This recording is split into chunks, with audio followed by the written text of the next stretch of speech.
Hey guys, Jonathan was out here for JM Sports 100, the JM Sports Show. How is it going? I am here to do a recap of the second race of the 2017 NASCAR Xfinity Series season that just wrapped up from Atlanta Motor Speedway, and that was the Rinnai 250. Now, of course, the big question coming into this race was, were we going to see something like we saw last week in Daytona, where we wrecked a bunch of equipment, or was this stage racing thing going to be a little more calm this week? I had kind of said after last week's race that I felt like what we saw last week was not so much a product of the new point system as much as it was just a product of it being Daytona, and I think we really saw that today. This was a very, very calm race today, very, very quick race.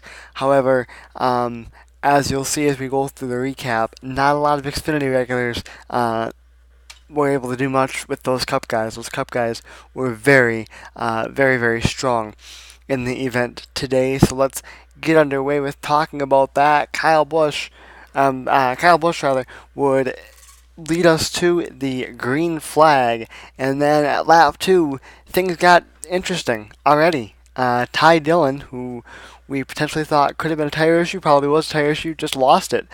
Blake Cook had nowhere to go. Blake Cook at that time was on the 5 minute clock. He went behind the wall, realizing that he was not going to be able to fix the car in the pits, so Blake Cook was done. Ty Dillon was able to get his car repaired on the 5 minute clock and then keep NASCAR's minimum speed requirements to keep going, and had a fairly decent recovery. As far as the afternoon goes, then also we go back green on lap 6. William Byron had been having radio problems since the beginning of the race, and William Byron, of course, is one of those people. I said it last week in Daytona. William Byron is one of the people that is a favorite to contend for the Xfinity Series title, but it just seems like early on at least he's having a hard time catching breaks. Justin Allgaier, meanwhile, had to come in for a tire issue, and the tire coming off that car was really, really wore out. The tire wear was really, really bad, and that kind of showed that we were going to be in for an interesting weekend when it comes to tires. Obviously, Atlanta is hard on tires anyway. And that was about it for stage 1. Nothing really happened there. Brad Keselowski won stage 1. Of course, Brad Keselowski ineligible for the playoff points. Remember, a stage win is worth 1 playoff point. Winning the third stage or the end of the race will get you a race win, obviously, and then 5 playoff points. However, the playoff point is the playoff points are negated if a Cup driver, obviously, if an ineligible driver wins a stage. So there was no playoff point given. There was no playoff point given at all today. Actually, hopefully I didn't spoil anything for you there, but there were no playoff points given today. Everything was clean on pit road. Stage 2 would start. By the way, stage 1 was 40 laps, by the way. I forgot to mention that. Stage 1, 40 laps. Stage 2, also 40 laps. It would actually start on lap 47, which is something that I'm going to talk about at the end of the video. Lap 65, the 18 and the 22, that would be Kyle Busch and Brad Keselowski. Of course, 2 Cup guys really battling hard for the lead. 2 very, very strong race cars. Austin Dillon would then come on his radio. He was in the number 2 machine again this weekend. Said he felt like he was blowing up. His temps were all the way up. His lights were off. Then he said it could have potentially been a fuel issue. They told him to hang on as long as you could, and he was able to make it without a problem for the rest of the race. Meanwhile, with the action going on between the 22 and the 18, that would allow the 41 of Kevin Harvick to sneak in there as well, and he ended up taking the lead, and boy oh boy, he was real quick.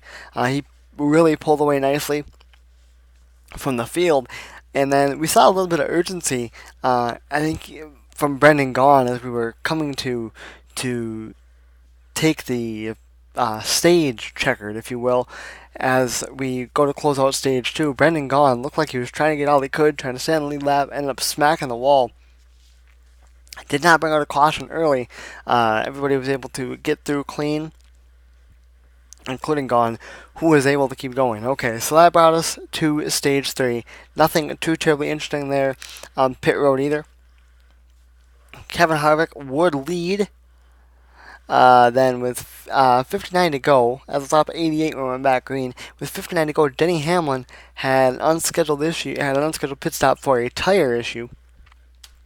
Now, Goodyear did say that they didn't feel like it was from tire wear at that point, as much as they thought he may have just run something over on the track. However, the action was not done for Denny Hamlin. 46 to go, Denny Hamlin loses another tire. Not sure if he ran something over or if it was more tire wear, but that would cause him to spin and bring out another caution. Kevin Harvick would win the race off of pit road, and drivers would be able to go the distance, potentially, from that point on that last pit stop. If we stayed green, Kevin Harvick would get a good restart and would really pull out nicely for about half a lap, and then he fell back all the way back to third, saying his car was extremely, extremely tight. However, like I said, we could go the rest of the way if we stayed green. But did we stay green? Nah, we didn't stay green. 21 to go. Clint King had a problem. Looked to be an engine problem. It would bring out the caution. Therefore, you would get your chance to come in and get the last set of tires that you had for the final shootout. And a close call on pit road between the 41 and 42. Coming out of pit road, it looked like they may have made contact. Looking at it in slow motion, it looks like they didn't somehow. You probably could have barely stuck a fingernail between the two cars. They were that close. Harvick said he felt like he did not make contact with the 42. I believe Kyle Larson did feel the same way. However, coming into the pits on the exact same pit stop, Kevin Harvick did make a little bit of contact with one of Kyle Larson's tires, which caused a little bit of damage to his race car, but nothing that would seem to affect him too bad. So we would go back green with 16 to go. Brad Keselowski, who is extremely hungry, has not won an Xfinity Series race since October of 2015, and Penske Racing as a whole did not win a race at all in 2016 in the Xfinity Series. So that whole team as a whole, very, very hungry. He was trying to chase down Kyle Busch at that point, who was leading, but Kyle Busch was bad fast. It was fun, however, trying to watch Kyle Busch and Brad Keselowski get through lap traffic. And that was the one thing that was going to potentially help Brad Keselowski, was getting through that lap traffic if Kyle Busch stumbled. But Kyle Busch doing it the way Kyle Busch does it, weaving his way in and out of traffic, making it look incredibly easy. Getting people loose if he had to. He did a nice job. Brad Keselowski did a nice job getting through it too. However, it was not enough for Brad Keselowski. Kyle Busch would get the win. He would pick up his 87th career Xfinity Series win. That is pretty amazing, and there's a lot of people obviously that are not Kyle Busch fans, including me. I don't necessarily always love Kyle Busch's attitude.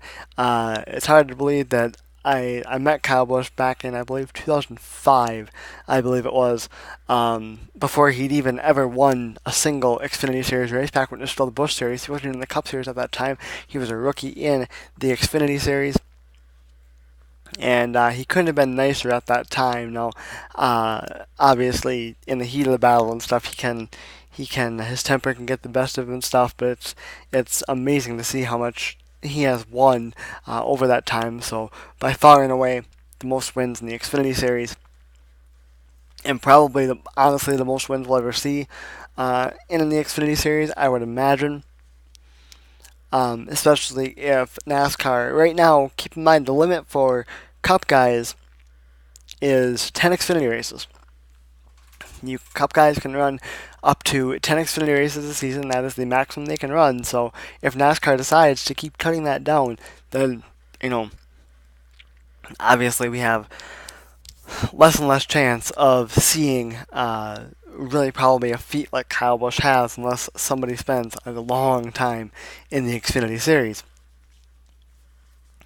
So there you go. Now let's take a look at how the race finished up as far as running order for this race here this weekend, and we'll take a look at the points. And actually, before I do that, before we go through all this stuff, I do want to say this. I want to say my issue with this staging, and I know that there are a lot of people that have an issue with the staging. I don't have an issue with the way this is going. I think it has a chance to be fairly exciting. And really, if you think about it, if it wasn't for those cautions for the stages, really, Kevin Harvick would have probably ran away from this race. Now, we don't know what would have happened at the end if his car would have still had that issue at the end with being that tight and he would have fallen back a little bit. But Kevin Harvick, at one point in this race, was really putting up a blistering pace in that second segment. And so things would have been, I believe there were 17 cars on the lead lap at that time, and it would have just not been good. So the segments are bringing the stages rather, are bringing the field closer together at times, which I think is good.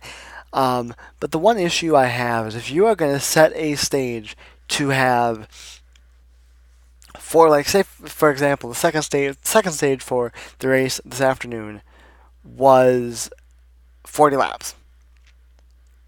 I think you should do it like they do it in the All-Star race, where after the first 40 laps is done, the first stage is done, stop it.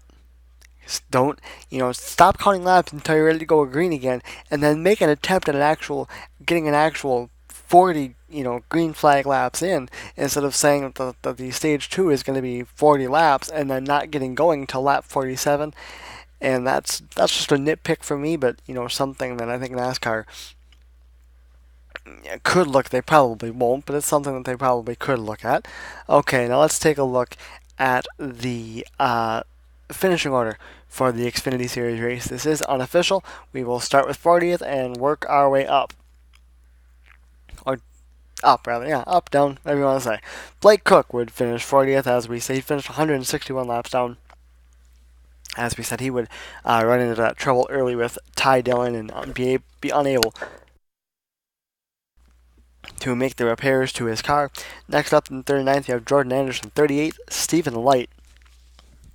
It's been a long time since we had seen him in an Xfinity Series car. Stephen Light, many of you probably don't even remember him, but he was supposed to be kind of a phenom for Yates Racing many years back.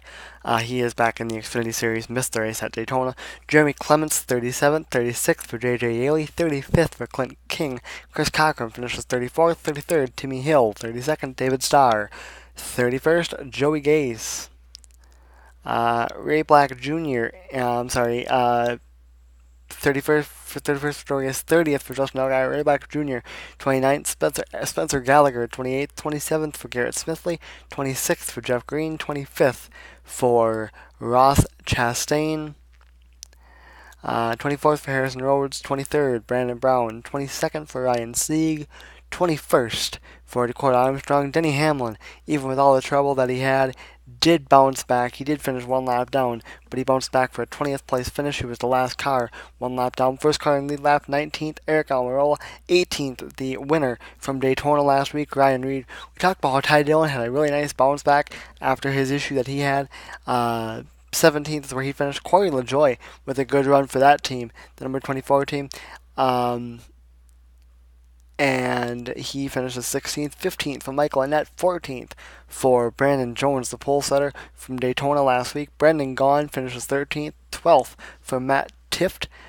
Brennan Poole, 11th. Cole Custer, who is in that double zero machine for Stewart-Haas Racing, would finish 10th. Nice bounce back for him after he wrecked out of Daytona.